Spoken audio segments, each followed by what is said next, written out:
Sesudah Yesus menyeberang lagi dengan perahu, orang banyak berbondong-bondong datang lalu mengerumuni dia.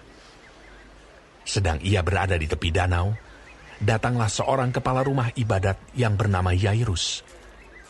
Ketika ia melihat Yesus, tersungkurlah ia di depan kakinya dan memohon dengan sangat kepadanya.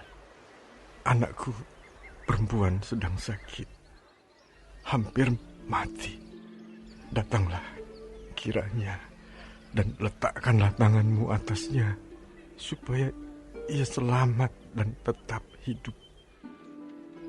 Lalu pergilah Yesus dengan orang itu. Orang banyak berbondong-bondong mengikuti dia dan berdesak-desakan di dekatnya. Adalah di situ seorang perempuan yang sudah 12 tahun lamanya menderita pendarahan. Ia telah berulang-ulang diobati oleh berbagai tabib, sehingga telah dihabiskannya semua yang ada padanya. Namun sama sekali tidak ada faedahnya. Malah sebaliknya, keadaannya makin memburuk. Dia sudah mendengar berita-berita tentang Yesus, maka di tengah-tengah orang banyak itu, ia mendekati Yesus dari belakang dan menjamah jubahnya. Sebab katanya, asal ku jamah saja jubahnya, aku akan sembuh. Seketika itu juga, berhentilah pendarahannya, dan ia merasa bahwa badannya sudah sembuh dari penyakitnya. Pada ketika itu juga, Yesus mengetahui bahwa ada tenaga yang keluar dari dirinya. Lalu ia berpaling di tengah orang banyak dan bertanya, "Siapa yang menjamah jubahku?" Murid-muridnya menjawab, "Engkau melihat bagaimana orang-orang ini berdesak-desakan dekatmu, dan engkau bertanya siapa yang menjamah aku." Lalu ia memandang sekelilingnya untuk melihat siapa yang telah melakukan hal itu. Perempuan itu yang menjadi takut dan gemetar ketika mengetahui apa yang telah terjadi atas dirinya, tampil dan tersungkur di depan Yesus, dan dengan tulus memberitahukan segala sesuatu kepadanya. Maka katanya kepada perempuan itu, "Hai anakku, imanmu telah menyelamatkan engkau. Pergilah dengan selamat dan sembuhlah dari penyakitmu." Ketika Yesus masih berbicara, datanglah orang dari keluarga kepala rumah ibadat itu dan berkata, "Anakmu sudah mati.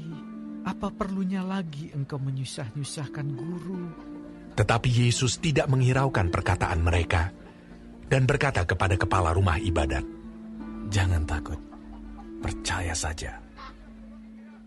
Lalu Yesus tidak memperbolehkan seorang pun ikut serta, kecuali Petrus, Yakobus, dan Yohanes, saudara Yakobus.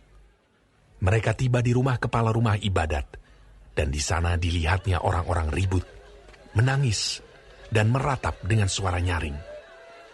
Sesudah ia masuk, ia berkata kepada orang-orang itu, "Mengapa kamu ribut dan menangis?